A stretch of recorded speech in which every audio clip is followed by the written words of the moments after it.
अस्सलाम वालेकुम मेरे तमाम दोस्तों भाइयों को मेरी तरफ से सलाम। उम्मीद है कि आप सब खैरियत से होंगे। आज का जो हमारा उन्वान है वो है कि जमहूरियत का निज़ाम कैसे ख़त्म होगा। जमहूरियत तो कोई इस्लामी निज़ाम नहीं है। जमहूरियत को ख़त्म करने के लिए हम क्या कर सकते हैं या क्या करना चाहिए, तो दोस्तों आए इस पे बात करने की कोशिश करते हैं।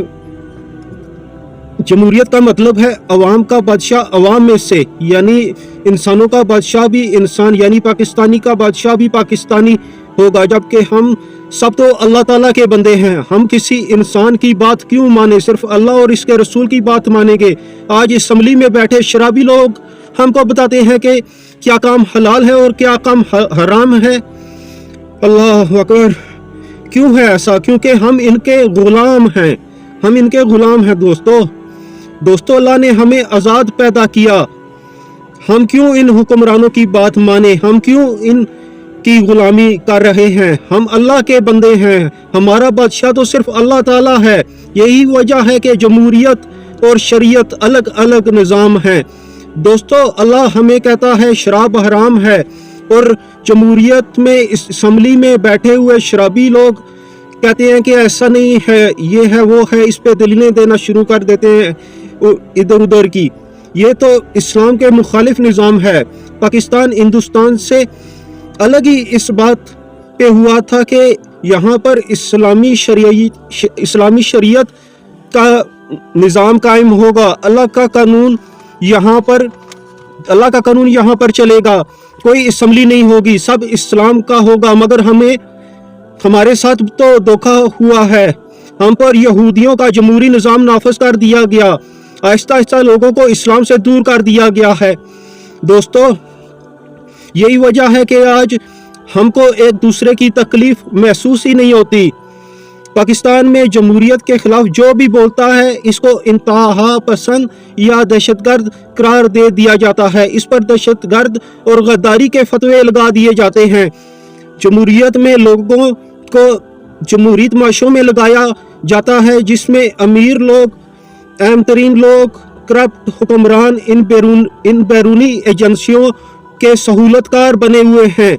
सिंध में 20 साल तक एक मुसल्लह तंजीम रहा कि इंडिया की एजेंसी जो है उसके हाथों खेलते रहे और हजारों लोगों को कत्ल कर दिया। जिस खेल का जिक्र हम कर रहे हैं वो दोस्तों ताश नहीं बल्कि शतरंज का खेल है, जिसमें रियासत पाकिस्तान में जमहूरियत और मार्शल लॉ का खेल खेला गया, जो आज तक जारी है। एक बारी सियासतदानों की होती है तो एक बारी फौजियों की आती है। दोनों मिलकर पाकिस्तान को लूट रहे हैं। दोस्तों हमें सिर्फ अल्लाह ताला और इसके रसूल यानी कि यूं कहा जाए कि कुरान और सुन्नत का गुलाम होना चाहिए, जो कब्र के 3 सवालों से भी साबित है। लेकिन अफसोस अल्लाह रसूल और दीन से बगावत हमारा मुकद्दर बन गया है। जो भी यहूदियों की कोशिश और इनकी ख्वाहिश थी, जिसका सबसे बड़ा हथियार रोशन ख्याली और मगरबी मीडिया बना है। आज जब भी यहूदी जो हमेशा से अल्लाह और इसके रसूल और इसके दीन के दुश्मन रहे हैं और हमारी हुकूमतें अब इनकी गुलाम बनी हुई हैं, जबकि हम आज भी ख्वाब गफलत में हैं और हर पाकिस्तानी के हाथ में पाकिस्तान का झंडा पकड़ाकर हिंदुस्तानी मुसलमान के हाथ में, हर अफगानी के हाथ में उनके मुल्क के झंडे पकड़ाकर इनको वतनियत पर लगाया हुआ है। दोस्तों ये ख्वाब कभी पूरा हो ही नहीं सकता, क्योंकि अल्लाह और इसके रसूल ने हमारे लिए सिर्फ इस्लाम को पसंद किया है, और इस्लाम में कोई वतन परस्ती का नजरिया नहीं, कोई वतन परस्ती का ख्वाब नहीं।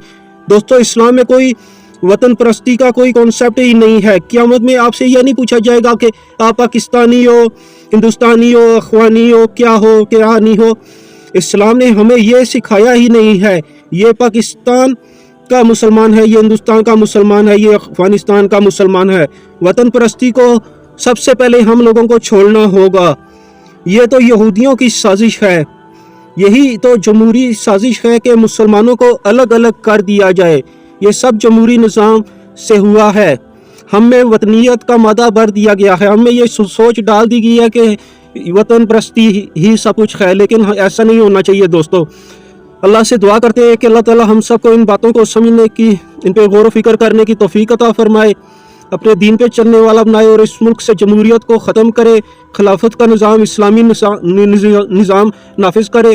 آپ دوستوں کا شکریہ، دعا ہے کہ آپ سب کو اللہ تعالیٰ اپنے حفظ و ایمان میں رکھے، اپنی دعاؤں میں یاد رکھیے گا، اور دعا کرتے ہیں کہ ہمارا جب بھی خاتمہ ہو تو ہمارا خاتمہ ایمان بالخیر پہ ہو۔ جزاک اللہ الخیر۔